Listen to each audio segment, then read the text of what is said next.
Abra sua Bíblia comigo, no livro de Cântico dos Cânticos, capítulo 4.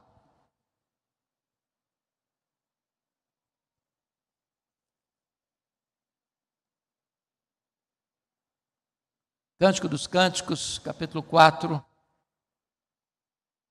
a partir do verso 7. Eu vou ler alguns versículos desse texto. Começando com o verso 7, eu peço que você não feche a sua Bíblia depois, por favor. É o esposo se dirigindo à sua esposa e dizendo assim: tu és toda formosa, querida minha, e em ti não há defeito. Versículo 9: arrebataste-me o coração, minha irmã noiva minha, arrebataste-me o coração com o só dos teus olhares, com a só pérola do teu colar. Que belo é o teu amor, ó minha irmã noiva minha. Quanto melhor é o teu amor do que o vinho, e o aroma dos teus ungüentos do que toda sorte de especiarias. Os teus lábios, noiva minha, destilam mel. Mel e leite se acham debaixo da tua língua, e a fragrância dos teus vestidos é como a do Líbano. Jardim fechado és tu, minha irmã noiva minha, manancial recluso, fonte selada. Versículo 15: és fonte dos jardins, poço das águas vivas, torrentes que correm do Líbano. O livro de Cântico dos Cânticos é uma forma hebraica de afirmar o grau superlativo. Há muitos cânticos na Bíblia, mas este livro é chamado do maior cântico, do grande cântico, do cântico em grau superlativo. Por isso é chamado de Cântico dos Cânticos. É uma forma hebraica de enfatizar quando você diz santo, santo, santo. Quando você diz santo, você define. Quando você diz santo, santo, você enfatiza. Quando você diz santo, santo, santo, você coloca em grau superlativo. É curioso como um livro da Bíblia, o maior cântico, o mais importante cântico nesse quesito, é dedicado ao casamento. E o casamento é uma instituição divina, e o casamento pode ser um jardim grinaldado de flores ou um deserto árido. Pode ser o território da sua liberdade ou a masmorra da sua escravidão. Pode ser o cenário da sua mais linda felicidade, ou pode ser o cenário do seu mais tormentoso pesadelo. Não reclame do seu casamento. Ele reflete você. Me permita ilustrar isso de forma muito singela. Li certa feita a lenda da casa dos 10.000 espelhos. E eu fui entender essa lenda quando se vai a Jerusalém, e se você um dia for, não deixe de visitar o Museu Yad Vashem, Museu do Holocausto. Aquele museu recorda, e é um memorial dos 6 milhões de judeus que morreram no Holocausto. Desses 6 milhões de judeus, 1,5 milhão eram crianças. Quando você entra no memorial das crianças, é tudo escuro. E você entra e vê 1,5 milhão de velas acesas. E as crianças são chamadas pelo nome. E você vai segurando um corrimão para não cair. E quando você chega no final, via de regra, os seus olhos estão umedecidos de lágrimas. Ali não tem 1,5 milhão de velas acesas. Salvo o melhor juízo, tem 5 velas acesas. Mas num jogo de espelhos, você consegue ver 1,5 milhão de velas acesas. Então aqui eu quero introduzir a lenda da casa dos 10.000 espelhos. Diz a lenda que um cachorrinho faceiro, serelepe, caminhava pela rua e, atraído por esta casa, entrou nesta sala com 10.000 espelhos. E ele ficou encantado. porque viu 10.000 caras rindo para ele, celebrando para ele. E ele disse: esse é o melhor lugar do mundo, eu sempre vou querer voltar aqui. Mas nessa mesma rua, caminhava um cachorrinho rabugento, de mal com a vida, arreganhando os dentes para quem aparecia para ele. E também entrou nessa sala e ficou horrorizado, porque ele viu 1.000 caras arreganhando os dentes para ele. E ele disse: é o pior lugar do mundo, isso é um lugar horrível, nunca mais quero voltar aqui. É claro que a lenda é autoexplicativa. A sua casa é exatamente o reflexo de quem você é. Não reclame da sua casa. Não reclame da sua família. Ela está refletindo você. Se você é uma pessoa de bem com a vida, a sua casa vai ser um lugar de felicidade. Se você é uma pessoa positiva, otimista, alegre, a sua casa vai ser festiva e alegre. Se você é uma pessoa que murmura, que reclama da vida, que parece que chupou limão o dia inteiro, a sua casa vai refletir esse ambiente pesado. Então o seu casamento e a sua casa é exatamente a sua cara. Esse texto que nós lemos traz alguns princípios para o nosso casamento ser um ambiente gostoso, um ambiente agradável, feliz. E quais são os princípios que esse texto apresenta para você ter um casamento feliz? Porque quando eu escrevi o livro com o título Casados e Felizes, achei curioso que na semana seguinte alguém me mandou um e-mail enorme. Disse assim: eu não sabia que você estava escrevendo um livro de ficção agora. Tem muita gente que acha que casados não combina com felizes. Mas é possível ser casado e feliz. E é por isso que nós estamos aqui hoje. Mas como é que nós podemos ser casados e muito felizes? Vamos ao primeiro princípio. Está aí no versículo 7, é o princípio do elogio. Ele diz assim: tu és toda formosa, querida minha, e em ti não há defeito. Quando eu leio esse texto, a primeira sensação que eu tenho é que esse cara devia morar na lua, ou que ele não é honesto. Porque você conhece alguém sem defeito? Tem o CPF dela? Dá para dar o endereço dela? Existe alguém sem defeito? Depois que os nossos pais erraram, pecaram lá no Éden, tem alguém sem defeito? É claro que não tem. Nós não viemos de uma família perfeita, nós não somos perfeitos, nós não casamos com uma pessoa perfeita, nós não temos filhos perfeitos, a nossa família não é perfeita. Mas como esse homem vai dizer: tu és toda formosa, querida minha, e em ti não há defeito? É porque o amor não foca nos defeitos, mas concentra-se nas virtudes. Eu posso lhe garantir que se você ficar concentrado demais nos defeitos do seu marido e da sua mulher, você não vai ter tempo para mais nada.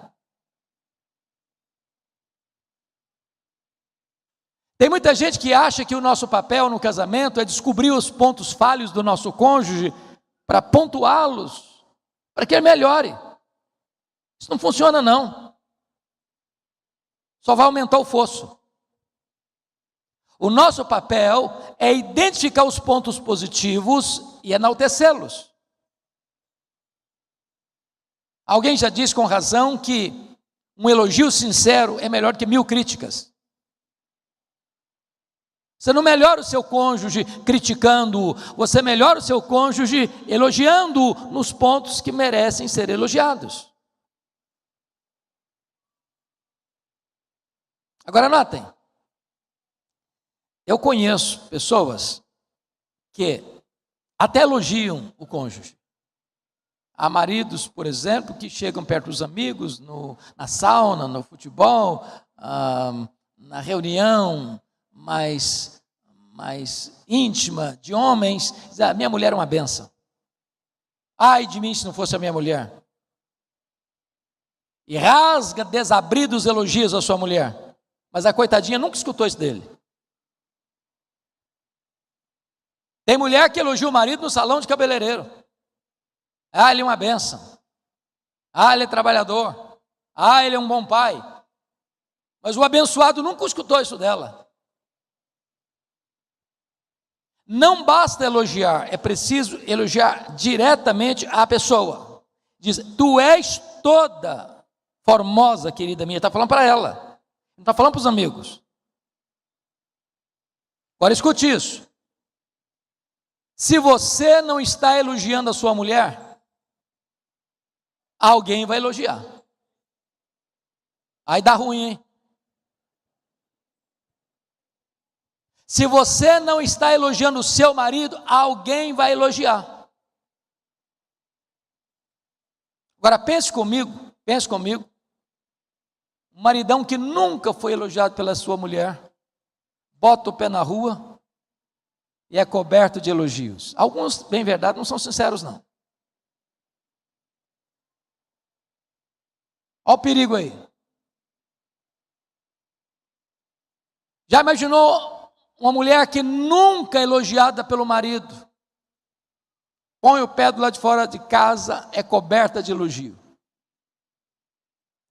Olha o perigo aí. Quando a Bíblia diz que o amor do marido santifica a mulher, quer dizer que uma mulher bem amada, ela é protegida. Ela não é vulnerável. Ela não cai no canto da sereia dos Dom Juans da vida. Ela tem valor próprio. Ela é valorizada pelo seu marido. Mas uma mulher mal amada, que nunca é elogiada, que nunca é apreciada, que nunca recebe carinho, ela fica vulnerável. Então, o elogio é uma necessidade vital para um casamento feliz. Me permita fazer essa pergunta aqui. Qual foi a última vez que você elogiou sua mulher, por exemplo, porque a sua casa anda em ordem? E por andar em ordem, eu quero dizer, você pode receber uma visita de surpresa sem passar vergonha. Que tem casa, se você não avisar, parece que passou um tsunami por lá. Tem casa que se você abrir o guarda-roupa, tem um acidente doméstico. Mas é mais obrigação dela fazer isso mesmo. É claro, tudo bem, mas tem muitas mulheres que a casa é uma bagunça. Qual foi a última vez que você elogiou seu marido porque ele é um homem trabalhador? Honrado. Você nunca passou vergonha de cobrador à sua porta? Mas isso é obrigação dele, mas tem muito marido aí que está deixando a coisa correr solta. Aprenda a elogiar. Alguém já disse que você pega mais moscas com a gota de mel do que com um barril de fel. Tem gente que não sabe elogiar. Tem gente que é casca grossa. Mas um elogio sincero, na hora certa, com a proporção certa, é um bálsamo. Alguém muito espiritual diz, não, pastor, mas esse negócio de elogiar é um perigo, porque a pessoa fica vaidosa. Não, o que a Bíblia proíbe é a hipocrisia. Mas um elogio é um refrigério para a alma. E a Bíblia está cheia de elogios. Eis um exemplo. Tu és toda formosa, querida minha, e em ti não há defeito. Vamos ao segundo princípio de um casamento feliz? Olha o versículo 9. Arrebataste meu coração, minha irmã, noiva minha, arrebataste meu coração com o sol dos teus olhares, com a sua pérola do teu colar. E aqui o princípio é o princípio do romantismo. Parece que a nossa geração está esquecendo essa questão do romantismo, não é verdade? Aquela geração que cantava serenata, que levava flores. Parece que está ficando para trás esse tempo. Agora, note uma coisa. Vocês sabem que o homem, o masculino, o ser masculino, a gente não consegue enxergar detalhes. O homem só consegue enxergar uma caixinha de cada vez. Por exemplo, você vai com a sua mulher numa festa, aquela festa de casamento do ano. Aí alguém pergunta para o marido assim: como é que foi a festa? Ele responde assim: foi jóia. E não tem mais nada para acrescentar. Ele não viu nada. Aí você pergunta para a mulher assim: como é que foi a festa? Fala: olha, foi um espetáculo. A renda do véu da noiva era uma coisa internacional. Aquele arranjo que estava em cima da mesa é uma coisa que eu nunca vi igual. Ela sabe detalhes, ele, coitadinho, não viu nada. O homem é meio tapado mesmo. Agora, um homem romântico, sabendo que a mulher gosta de detalhes, ele fica atento a detalhes. Porque vejam vocês que ele destaca duas coisas na mulher: um adereço e destaca também um atributo. Ele consegue ver uma pérola do colar e ele consegue observar o olhar dela. Arrebataste meu coração, minha irmã, com um só dos teus olhares, com a só pérola do teu colar. Ele está atento. Porque se a mulher gosta de detalhes, ele precisa aprender a gostar de detalhes. Porque ele é romântico.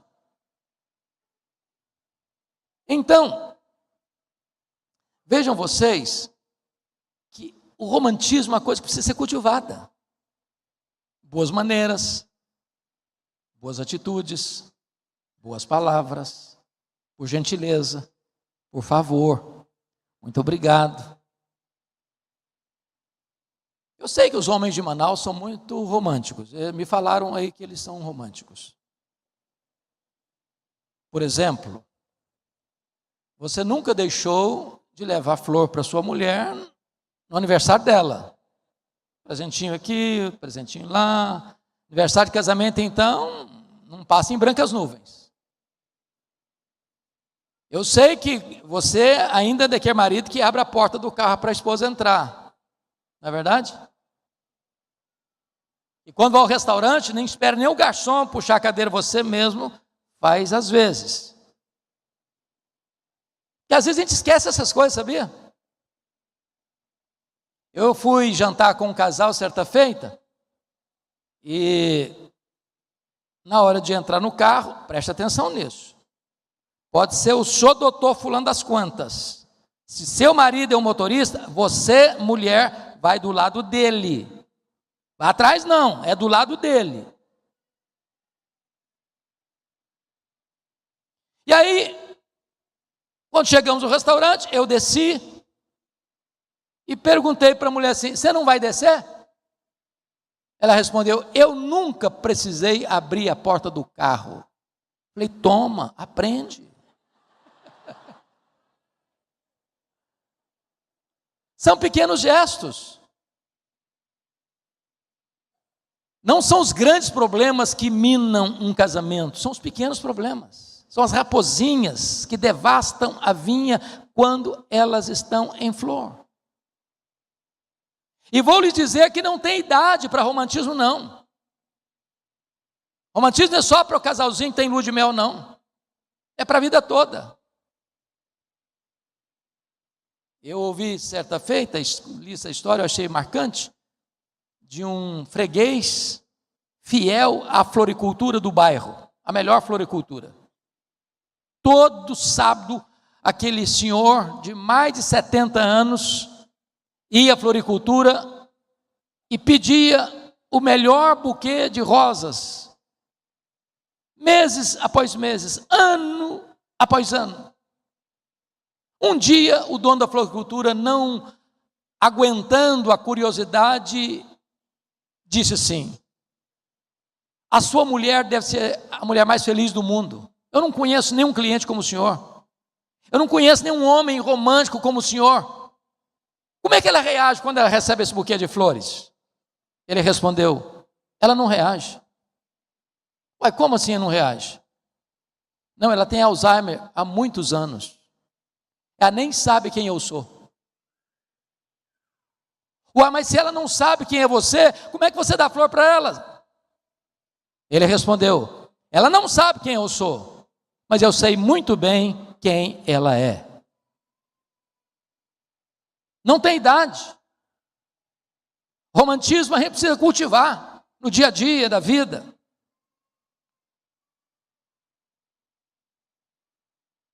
Ah, pastor, eu já faço isso, mas pode melhorar um bocadinho, não pode não? E esse é o tipo de semeadura que é você quem colhe. Marabel Morgan, no seu livro A Mulher Total, disse o seguinte: para a mulher, o sexo começa no café da manhã. E o que quer dizer o seguinte? O que ela quer dizer o seguinte: se o marido é casca grossa no começo do dia, de noite tem pedra no colchão. Porque se o sexo para o homem é ato, para a mulher é afeto. Então, o romantismo é uma necessidade vital no casamento. Arrebataste-me o coração, minha irmã, noiva minha, com o só dos teus olhares. É só lembrar a fase de namoro, o coração palpitava. Você lembra disso? 2 horas passavam em 5 minutos. Não é possível que está na hora de ir embora. Retome essa agenda. E vocês vão ser gratos a Deus por esse banquete da felicidade na vida conjugal. Vamos ao terceiro princípio. Versículo 10. Que belo é o teu amor, ó minha irmã, noiva minha. Quanto melhor é o teu amor do que o vinho e o aroma dos teus ungüentos, que toda sorte de especiarias. O amor tem beleza e o amor tem gosto. Quando você fala em amor, eu não sei quantos leram o livro do Gary Chapman, sobre as 5 linguagens do amor. Quem leu esse livro aqui? Levanta a mão. Quem leu o livro? 5 linguagens do amor. É um livro que merece ser lido. Merece ser lido. E ele disse que a palavra amor não significa a mesma coisa para todas as pessoas. Algumas pessoas acham que amor é palavras de afirmação. Eu te amo. Se você não falar eu te amo, a pessoa não se sente amada. Porque para ela amor é essa expressão.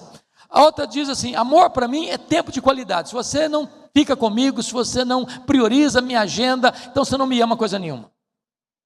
Outro acha que amor é serviço. Se você não ajuda a lavar a louça do jantar, você não ama nada. Se você não participa das atividades da casa, você não ama coisa nenhuma. A pessoa entende isso. Para outra pessoa, amor é toque, é abraço, é amasso. Se a pessoa não abraça, não beija, ela não ama coisa nenhuma. Para outra, amor é cartão de crédito. Aliás, de vez em quando você tem que fazer umas loucuras, sabia? Você tem que entregar o cartão para a pessoa e falar: minha filha, vai em nome de Jesus, eu vou ficar aqui orando, para Deus ter misericórdia de mim.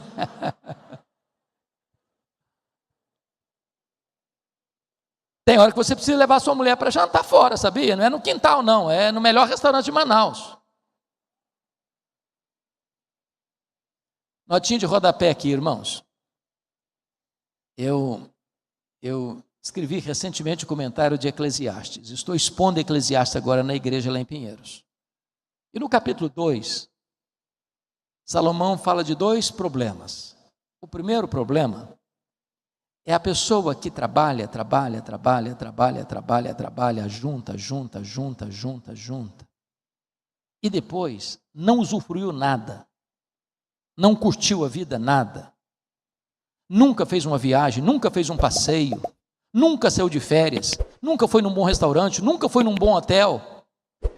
Aí depois que morre, isso fica na mão de alguém que não ralou para ganhar, que não vai valorizar o dinheiro, que vai jogar fora o dinheiro. Salomão disse: isso é um problema. A segunda coisa que ele menciona é o seguinte: se você trabalha, você tem que trabalhar mesmo, você tem que economizar mesmo, você tem que ganhar mesmo, você tem que ajuntar mesmo, mas faça-me o favor de usufruir um pouco daquilo que Deus lhe deu.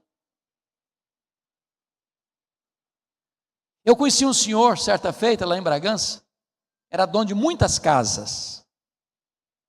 Esse homem era tão pão duro, que ele andava pela cidade catando lenha, graveto, para levar para casa, para cozinhar feijão, porque não queria gastar gás. Ô, gente, eu não estou falando de ser perdulário, eu não estou falando de você jogar dinheiro fora, eu estou lhe dizendo que é bíblico, é correto, é certo você usufruir o fruto do seu trabalho. Qual foi a última vez que você passeou com sua mulher? Qual a última vez que você fez uma viagem com a sua mulher? Qual foi a última vez que você levou sua mulher para um hotel que você não passou vergonha? Aproveite. Sabe por quê? Tem prazo de validade. Tem hora que você vai querer fazer e não consegue mais. Agora,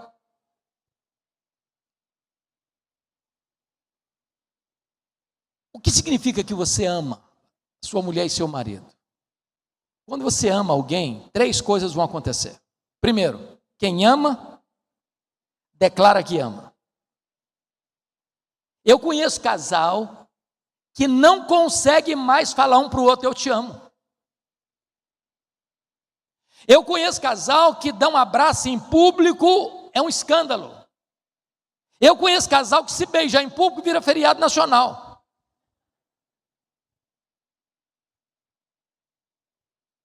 Eu nunca me esqueço, pastor Francisco, que o primeiro casamento que eu celebrei lá em Bragança, depois de 1 ano o casal voltou ao meu gabinete, e a mulher estava muito brava com ele, muito brava, e a mulher o levou assim meio forçado para o gabinete, que ela tinha que desabafar o coração lá perto de mim. Ela disse assim: pastor, a última vez que o meu marido me disse que me amava foi no dia do casamento. E ele olhou para ela assim meio desconfiado e perguntou assim: mas precisa falar de novo? Não falta nada para você? Coitado, não tinha entendido nada. Quem ama, declara que ama. Segundo, quem ama tem tempo para a pessoa amada. Se você ama, a pessoa é prioridade na sua vida. Eu estava comentando hoje com o pastor Francisco que eu tenho uma agenda muito intensa, mas eu tenho uma prática que eu adotei na vida. Se o telefone tocar, eu posso estar na reunião mais importante da minha vida, e eu olhar, é da minha casa, minha mulher, os meus filhos, os netinhos ainda não me ligam ainda, não está com idade para tanto. Eu atendo na hora. E se tiver uma necessidade, eu peço licença e saio na hora. A minha família sabe, aqui ó, está até falando aqui. A minha família sabe que eles são prioridade na minha agenda. Quem ama, tem tempo para a pessoa amada. Mas deixa eu ilustrar isso. Eu não sei se o pastor José João esteve em Vitória em 1986, reunião do Supremo Concílio, em Vitória. E eu fui, pastor Francisco, acho que nem era ordenado, já era, Francisco? 86? Não. Nós tivemos o privilégio de hospedar o Supremo Concílio, como vocês hospedarão aqui em 2026. E um colega de turma, pastor Euquias Gomes de Freitas, era pastor numa cidade chamada Iúna, no sul do estado. Isso é mês de julho. E ele chega para mim e diz: Hernandes, dá para você pregar na minha igreja esse ano? Eu peguei minha agendinha, olhei para lá, olhei para cá, olhei para lá, olhei para cá e disse assim: ô Euquias, eu não posso, esse ano eu não posso, não tem como, minha agenda está intensa, estou chegando na igreja tem 1 ano e tem tanta coisa para fazer, eu não posso. Só que naquela reunião do Supremo Concílio, eu conheci uma moça muito bonita da igreja dele. E essa moça é minha esposa, minha mulher, há 37 anos. E eu fui na igreja do Euquias naquele ano, que era a ovelha dele, 9 vezes. 9 vezes. Eu mudei minha agenda. É claro, eu não sou bobo. Quem ama, tem tempo para a pessoa amada. Terceiro, quem ama, procura agradar a pessoa amada. Porque hoje tem gente matando em nome do amor, sabia? Tem gente até esquartejando em nome do amor. Eu estou fora desse negócio aí. Me inclui fora dessa. Eu não sei se vocês já participaram de cerimônia de casamento. E na hora dos votos, aliás, notinha de rodapé. Hoje está complicado, não está não, na hora de voto? Que agora virou moda que o casal tem que ler os votos um para o outro. Tem hora que o voto do casal é mais longo que o sermão do pastor. Tem voto que parece um rosário, uma epístola com vários capítulos. Mas tem hora que os dois só fazem ali sem o microfone, só o pastor escuta. Eles estão prometendo um para o outro. E o pastor Jeremias Pereira, com aquele jeito assim, descontraído que Deus lhe deu, diz que tem casal que ali na frente parece que jura o seguinte: eu te prometo que a partir de hoje eu arrebento com a sua vida. Te prometo que você não vai ter mais um dia de paz. Te prometo que você não vai dormir mais sem Lexotan. Parece que tem gente que está prometendo isso. Pior do que isso, foi o cara que disse lá no altar para a noiva assim: hoje eu estou dizendo para você que eu te amo. Se um dia eu me arrepender, eu te aviso. Vamos encurtar a conversa.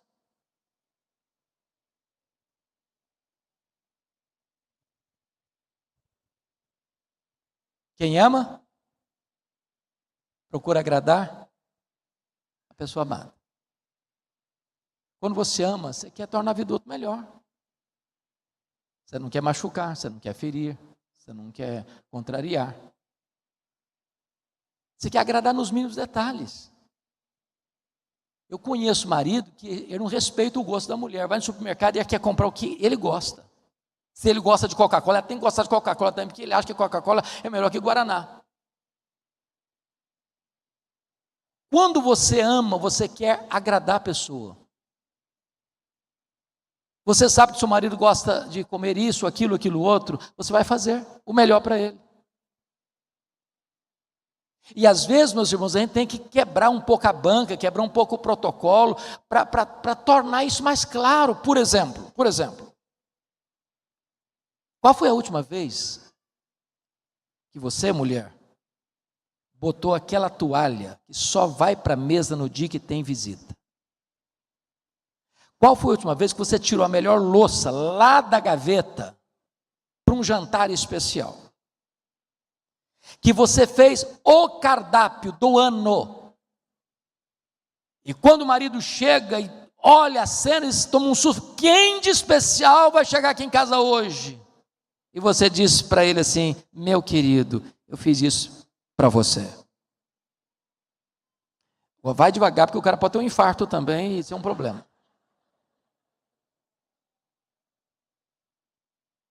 São detalhes de cuidado, de agradar a pessoa, de surpreender a pessoa, com gestos de doçura e de ternura no casamento.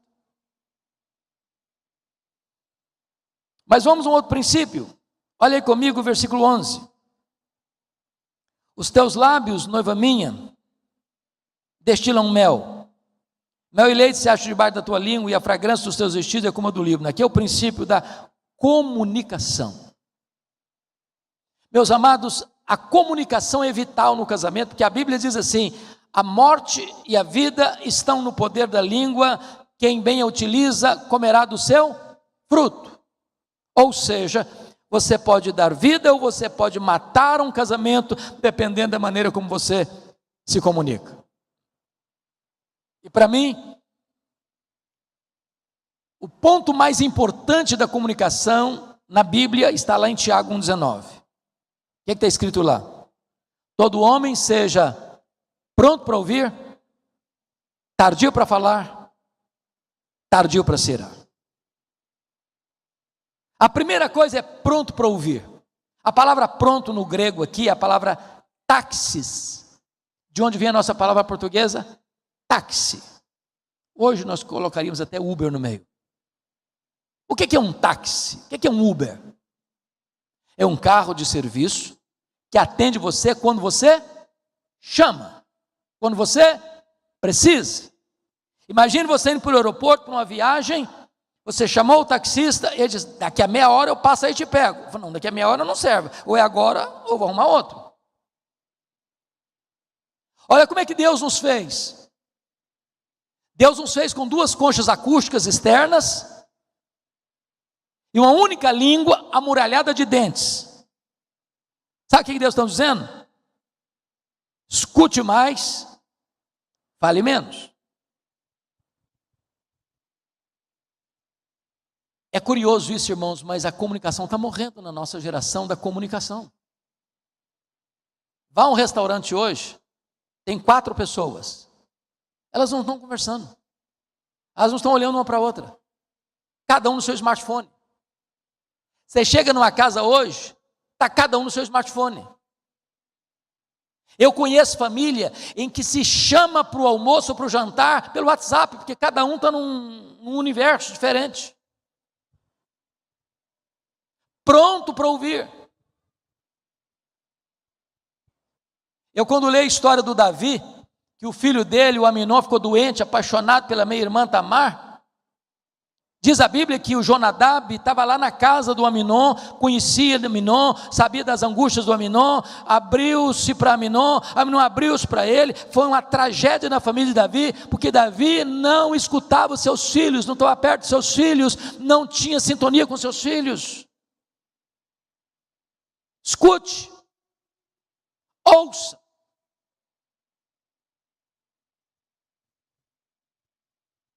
Agora, tem um contraponto. Qual o contraponto? Qual o contraponto? Tardio no falar. A palavra tardio no grego aqui é muito curiosa também. É a palavra grega brades, que é a mesma palavra para uma pessoa que tem um raciocínio muito lento. Para uma pessoa que não tem clareza na mente. Para uma pessoa deficiente nessa área.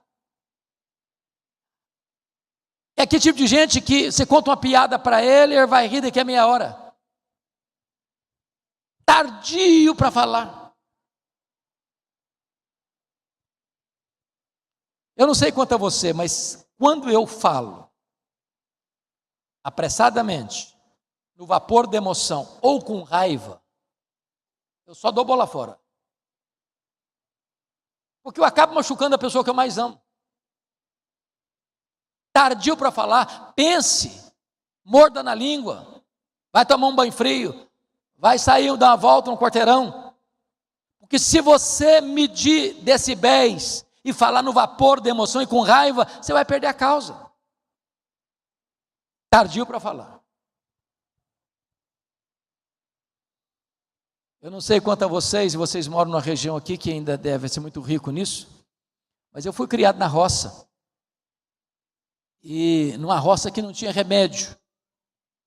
E a minha mãe tinha que se virar com os remédios caseiros, com raízes, com chás, com plantas.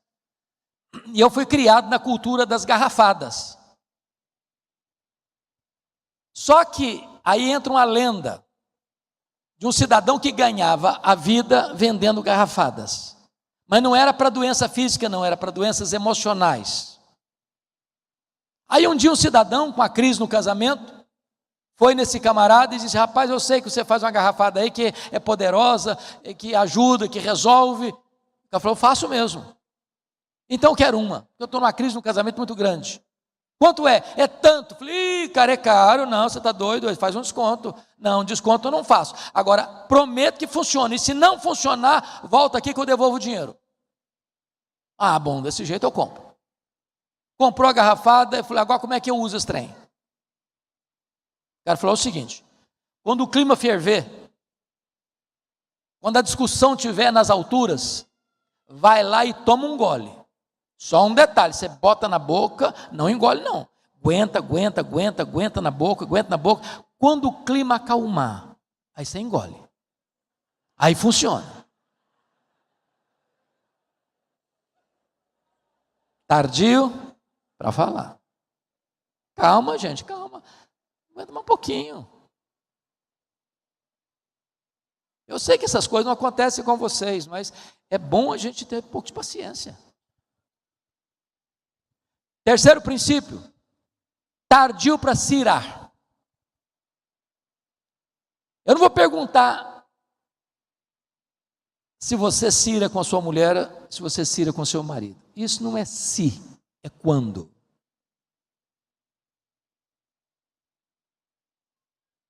Que tem gente muito crente, sabe, muito espiritual. Eu boto os dois pés para trás quando eu escuto um casal dizendo assim: eu sou casado há 50 anos, nunca tive uma unha de discordância do meu marido, nunca tive. Deve ser um anjo disfarçado aqui entre nós, não é filho de Adão, não é possível.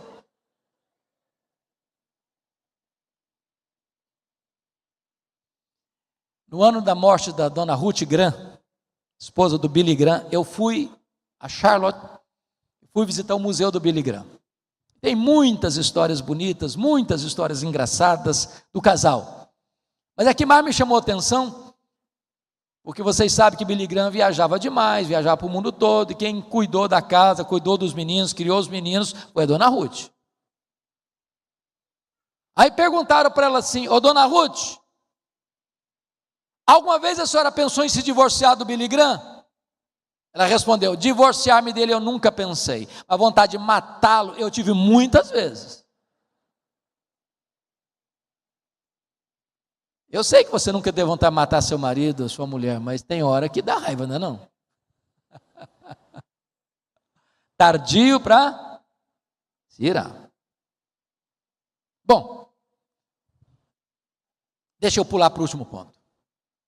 Vamos lá para o versículo 15. Tu és fonte dos jardins, poço das águas vivas, torrentes que correm do Líbano. Agora eu quero conversar um pouquinho com vocês sobre prazer sexual no casamento. Esse é um assunto sensível. Às vezes nós temos constrangimento de falar. Foi tabu muitos anos na igreja. Eu me lembro que a primeira palestra que eu escutei sobre esse assunto foi de um irmão que foi ler a revista, era uma revista, Escola Dominical, e ele disse assim: meus irmãos, hoje nós vamos falar sobre sexo. Eu falei: meu Deus, o que é isso, sexo? Pensa no nível da palestra.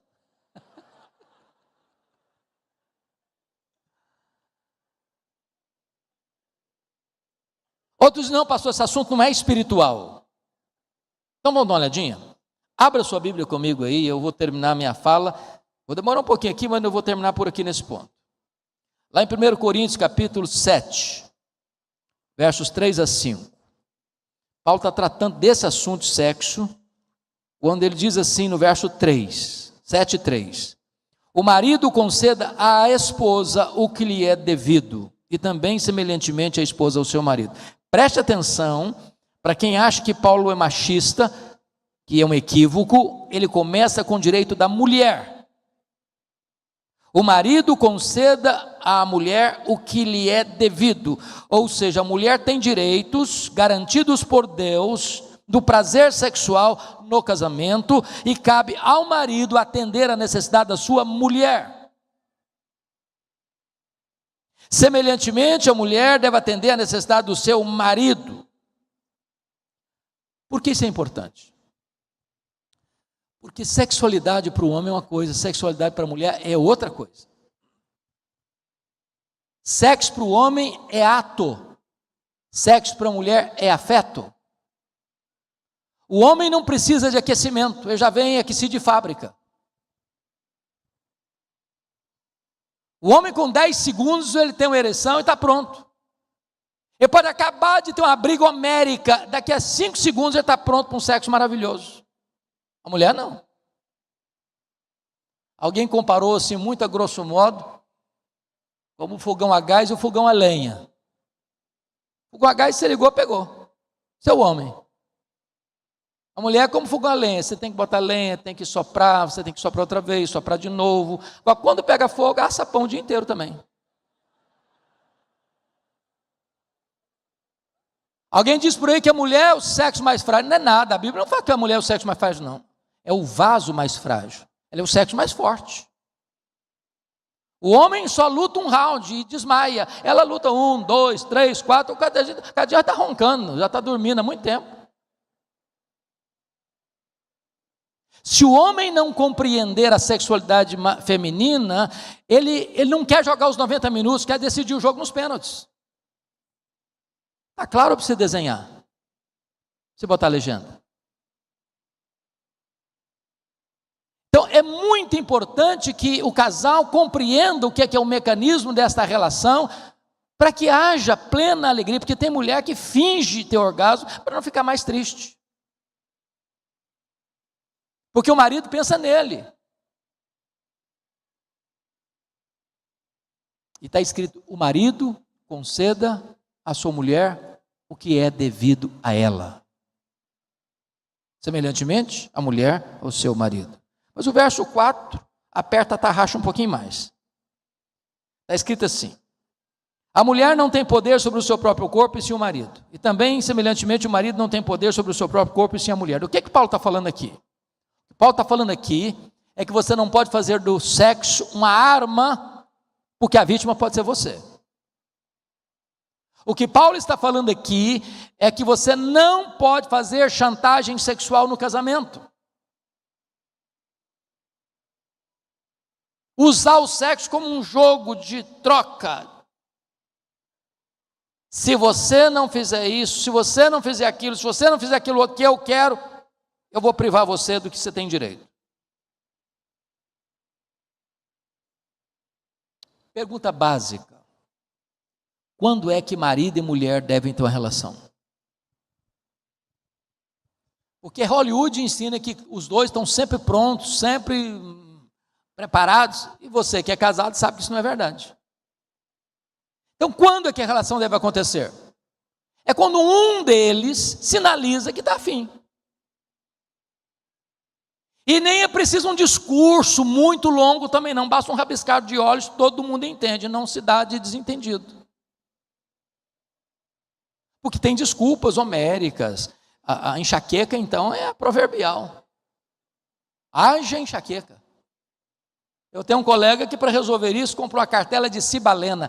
Pensa num remédio antigo. Botou uma jarra d'água e falou, no caso, porventura, de acontecer uma dor de cabeça, o problema está aqui. Agora, sem qualquer brincadeira, eu li uma tese de doutorado, uma tese seríssima, onde o autor disse o seguinte: o melhor exercício físico, que mexe com todos os músculos do corpo, é uma boa relação sexual. Corresponde a uma caminhada de mais de 2 quilômetros. Em vez de você ficar dando volta no quarteirão, até economizando a academia, faça o favor de fazer o dever de casa. E todos vão agradecer.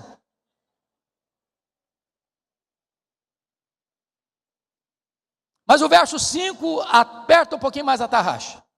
Quando ele diz assim: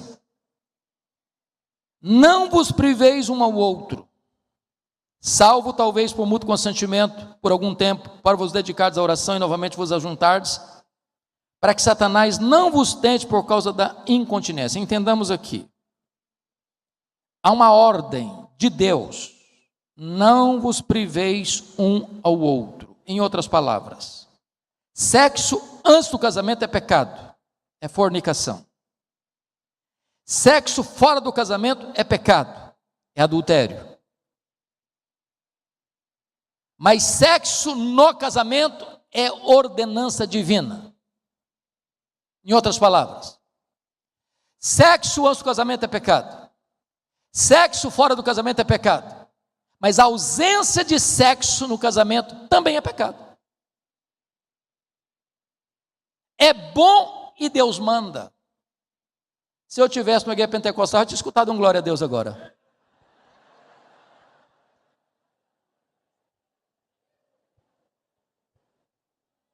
Pensa no negócio bom.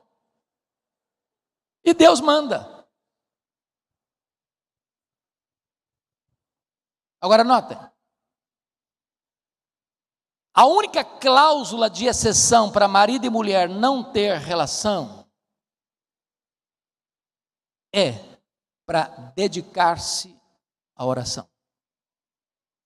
E a única vez que a Bíblia diz, não ore demais também não. E novamente vos ajuntar, porque tem gente muito espiritual. Não, pastor, eu estou orando, eu estou consagrando, eu estou jejuando, eu estou até subindo um monte. Você pode orar, jejuar, subir um monte, mas faça o favor de fazer o dever de casa.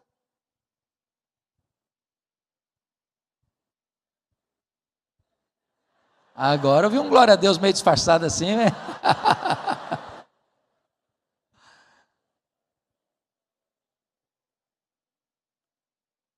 Agora, preste atenção numa palavra que é muito importante nesse versículo. Salvo, talvez. Por que o Espírito Santo, que inspirou o apóstolo Paulo a escrever esse texto, usou talvez? Salvo, talvez, por mútuo consentimento. O que Paulo está dizendo? Ele está dizendo o seguinte: irmã querida, você nunca pode dizer para o seu marido assim, meu querido, esse mês nem olhe para mim. Não adianta olhar. Decisão monocrática. Não. Não pode ser. Por mútuo consentimento. Nem o maridão pode dizer para a mulher, ó, minha filha, essa semana não tem nada não, tá? Fica na sua aí, porque eu estou na minha. Impossível. Tem que ter o quê? Mútuo consentimento. Agora, por que ele usa o talvez? Por quê? Porque tem hora que mesmo quando marido e mulher estão de acordo, eles estão errados. Ananias e Safira estavam de acordo. Estavam errados. Me permite ilustrar. Um dia eu estou no meu gabinete pastoral lá em Vitória, chega um casal, pastor Francisco, de 60 anos mais ou menos. Falou, pastor, estamos aqui porque queremos ir para a igreja e tal, conversa vai, conversa vem, conversa vai, conversa vem. Lá pelas tantas a mulher disse assim, o problema é o seguinte, pastor, tem 20 anos que eu e meu marido não temos sexo. Eu quase caí da cadeira. E o maridão calado. Ah, pastor, mas nós combinamos. O maridão calado. Eu disse, meus irmãos, com todo respeito, eu tenho idade, eu tinha mesmo na época, eu tenho idade para ser filho de vocês, mas vocês estão errados. Errados. O que a Bíblia está dizendo? Não vos priveis um ao outro, salvo, talvez, por mútuo consentimento, e novamente vos ajuntardes. Não vou nem concluir o versículo ainda. Então vamos tirar o talvez do versículo? Vamos ler sem o talvez. Vamos ler sem o talvez. Não vos priveis um ao outro, salvo por mútuo consentimento. Aí está resolvido. Os dois não querem. Ah, já fizemos demais, já estão com a cota, já está extrapolando a cota. E agora já fizemos para a vida inteira, também não querem mais nada. Está decidido. Pronto. Os dois estão de acordo. Resolvido. Mas Deus que é sábio, Deus que conhece o coração humano, colocou talvez. Porque se você se privar o seu marido, se você privar a sua mulher da intimidade sexual, Satanás entra na jogada. Para que Satanás não vos tente por causa da incontinência. Tem muita gente que pula cerca, por desculpa da expressão, por falta de caráter mesmo. Mas tem gente que está passando fome no banquete. E tem um especialista em tentar, chamado Satanás, que vai botar boi na linha e vai perturbar essa família, vai destruir esse casamento. Quero dizer para você que relação de intimidade sexual no casamento é tão espiritual quanto você buscar Deus. Um casal que tem uma vida sexual estável, bonita, pura, santa, é feliz, é seguro. A bênção de Deus flui aí. Bom, mas eu quero concluir trazendo a você duas coisas. Que a primeira delas, eu não vejo em literatura, ou muito pouco em literatura, nessa área sexual, que se chama de frequência sexual. O que significa isso? Significa que cada casal ou cada pessoa é única no mundo. Há pessoas hiperativas sexualmente, há pessoas não hiperativas sexualmente. Há pessoas que querem ter sexo todo dia, até dia de chuva e feriado. Tem outras que 2 vezes na semana está ótimo. A necessidade é diferente. Agora, preste atenção nisso. Os casais não conversam sobre esse assunto. Nem mesmo os casais esclarecidos e casais crentes não conversam sobre sexualidade um com o outro. Não se conhecem. Um dia chega no meu gabinete um casal que eu tinha feito o casamento deles há 15 anos, eram líderes na igreja, e eles estavam estressados um com o outro. E o marido disse assim: pastor, eu vim aqui porque o senhor fez o nosso casamento há 15 anos, e eu vim comunicar ao senhor que nós estamos nos divorciando. E eu perguntei: mas por quê? Ele respondeu: porque a minha mulher não gosta de sexo. E ela respondeu na tampa, na mesma hora: e eu estou me divorciando porque o meu marido só pensa em sexo. Aí eu brinquei: bom, pelo menos vocês estão se divorciando pelo mesmo motivo. Aí eu fui escutar o casal. O camarada era daquele tipo hiperativo sexualmente, queria sexo todo dia, se possível uma vez mais por dia. Para ela 2 vezes estava ótimo, só que eles não conversavam. Qual o pensamento dela? Meu marido não gosta de mim, ele gosta da casca, ele gosta do meu corpo, não de mim. O que ele estava pensando? Minha mulher não gosta de mim, ela deve gostar de outro, não é possível. Eles não conversavam. Aí eu fui ensinar matemática para eles. Falei: bom, gente, vem cá aqui, vamos conversar aqui mais de perto. Meu filho, o negócio é o seguinte: você quer sexo 7 dias na semana? É, pastor, é isso que eu quero, resolve minha vida. Se possível, um pouquinho mais para ajudar. E você, filha, você 2 vezes para estar para lá de bom, pastor. Então, vamos fazer o seguinte, vamos fazer uma conta aqui, básica. 7 mais 2 dá 9. Vamos dividir pelo meio. Dá 4,5. Vamos fazer o seguinte, vamos suspender essa média para 5. Para 5. Não se fala mais nisso. Estão casados até hoje. Vão dar uma melhorada na média. E todo mundo vai agradecer. O último ponto para encerrar, que eu gostaria de tratar dessa matéria, é o problema da pureza do leito conjugal. Nós estamos vivendo na época da internet. E é apavorante a estatística. A estatística prova que 60% dos homens têm alguma ligação com pornografia. 35% das mulheres têm alguma ligação com pornografia. Estatisticamente, eu posso garantir que tem homens aqui viciados em pornografia. E pornografia é um vício. É como cocaína. Gera dependência. E a dose de hoje não serve para amanhã. Destrói a mente, destrói a alma, destrói o casamento. Eu escuto constantemente, recebo mensagens constantemente de mulheres frustradas, machucadas, feridas, porque o marido é viciado em pornografia. E pior, quer repetir toda a sujeira no leito conjugal. Eu morava nos Estados Unidos, nos idos de 2000 e 2001, e recebi um telefonema anônimo de uma mulher que se dizia evangélica, que dizia que o marido era evangélico, e me disse assim: pastor, eu não aguento mais, meu marido é viciado em pornografia, e ele está no último estágio da degradação, E agora ele está querendo que eu me deite com um amigo dele que frequenta a nossa casa para ele assistir a cena. O problema é que esse rapaz é mais bonito que o meu marido, é mais novo que o meu marido, e eu não aguento mais tanta pressão. E eu disse para ela ao telefone: minha filha, confronte o seu marido. Se ele não mudar de ideia e não respeitar você, divorcie do seu marido. É melhor você ser uma mulher divorciada do que ser uma prostituta. Se você atender a fantasia do seu marido, você vira uma prostituta, você se destrói.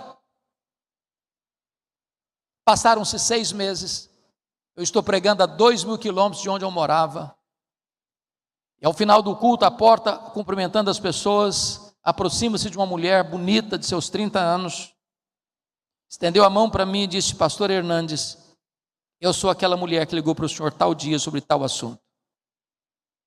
Eu perguntei: minha filha, o que aconteceu? Ela disse: eu confrontei meu marido, ele se arrependeu, ele me pediu perdão, ele me pediu ajuda, ele está sendo tratado, e Deus está restaurando o nosso casamento. A Bíblia diz lá em Hebreus 13:4, digno de honra entre todos é o matrimônio e o leito sem mácula. A palavra leito lá não é cama. A palavra leito lá é coité, é coito, é relação sexual. Eu não sei cama, porque cama você todo dia está dormindo numa cama diferente. Você dorme numa cama de hotel, você dorme numa cama de pensão, você dorme numa cama de acampamento, você não sabe quem passou por ali. Está falando da relação de marido e mulher, tem que ser sem mácula. E está provado estatisticamente que os casais mais felizes são aqueles que têm uma vida sexual santa. Você não precisa de uma película pornográfica para estimular você. Deus deu tudo para você, para ter uma vida sexual plena, maiúscula, bem-aventurada, sem lançar mão de sujeira, de lama. Lá em Nova York teve uma greve dos garis. 1 semana sem recolher lixo, muito lixo na rua. Um homem espirituoso disse: eu vou brincar com esse negócio. Pegou uma caixa enorme, botou todo o lixo da casa dentro da caixa, fechou a caixa, fez um embrulho bonito da caixa, um laço de fita vermelha, botou no porta-mala do carro, deixou o porta-mala aberto numa esquina, e as pessoas olhavam a caixa, paqueravam a caixa, flertavam a caixa e fugiam. Um olhava e olhava para um lado, olhava para o outro e ia embora. O outro olhou, não tinha ninguém, catou a caixa, correu para casa. Quando abriu, era lixo. Lixo faz mal, cheira mal. Tem gente levando lixo para casa. Deus quer que você tenha uma vida sexual plena, mas digno de honra entre todos é o matrimônio e o leito sem mácula. Que Deus nos ajude a observar esses princípios, para que o nosso casamento seja verdadeiramente feliz. Casados e felizes. Deus os abençoe. Amém.